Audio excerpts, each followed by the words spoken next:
Sandy's in charge, a real hard case, with a clipboard and a fierce look on her face. Godfrey's the assistant, slow on his feet. Mike fixes things while Jen's so sweet.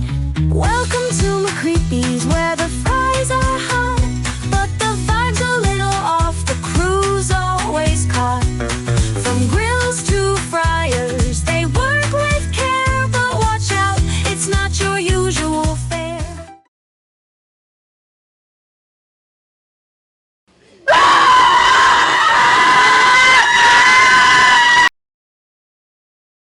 Chapter 5. It was another busy summer day at McCreepy's, and the scent of fryer grease and despair hung thick in the air.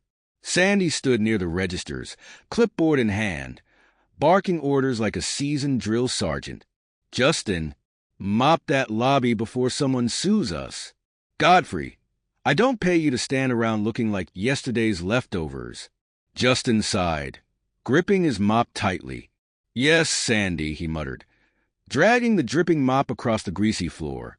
As he dipped it back into the bucket, something strange happened. The water rippled unnaturally, swirling in eerie patterns. Justin frowned. Godfrey? You see this?"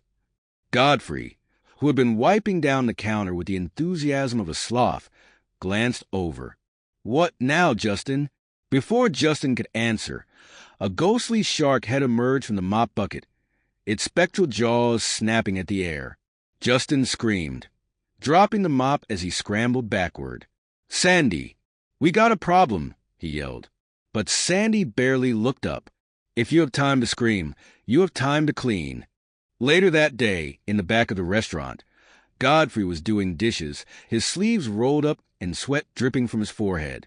He reached into the sudsy water, only to feel something move against his hand. He yanked it back, staring in horror as the ghost shark surfaced from the dish sink, its eerie eyes locked onto him. "Nope! Nope! Nope!" Godfrey hollered, sprinting out of the kitchen.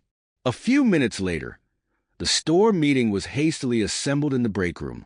Mike and Jen stood at the front, looking serious. "Listen," Mike said, arms crossed. "We've had multiple sightings of a ghost shark in the store. We gotta shut down before someone gets hurt." Sandy rolled her eyes.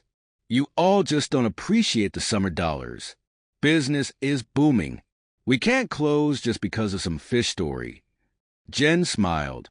"I appreciate the fact you won't do a thing about this problem until it swims up and bites you in the ass." Before Sandy could retort, a terrible screeching sound filled the room. Everyone turned to see the new hire, an old, grizzled man standing by the chalkboard, dragging his fingernails down it. His salt-stained hat and weathered face were unmistakably those of a fisherman. "Name's Clint," he said in a gravelly voice. "I hear you got a shark problem. I'll take care of it. For a price." Sandy eyed him skeptically. "We pay minimum wage. Take it or leave it." Clint grinned, showing off a set of yellowed teeth. "I'll take it." In the stockroom, Clint poured buckets of water onto the floor. The puddles shimmered, reflecting the fluorescent lights above. Mike stood ready with a bucket of chum. "All right, here goes nothing," Mike said, tossing the chum onto the floor.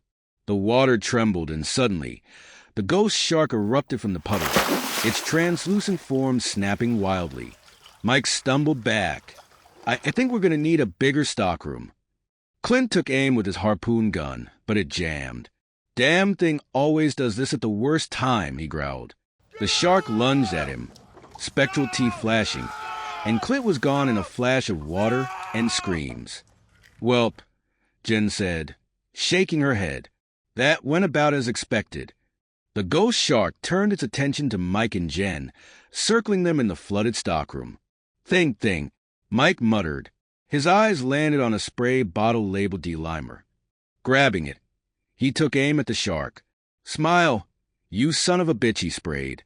The ghost shark exploded in a flash of ghostly plasma, covering the stockroom in ectoplasmic goop. Mike wiped his forehead. Got him. As the team celebrated their victory, Sandy walked in, eyeing the mess with disdain. You better not have used all the Delimer, Mike. I haven't ordered that stuff in 20 years, and I won't start now.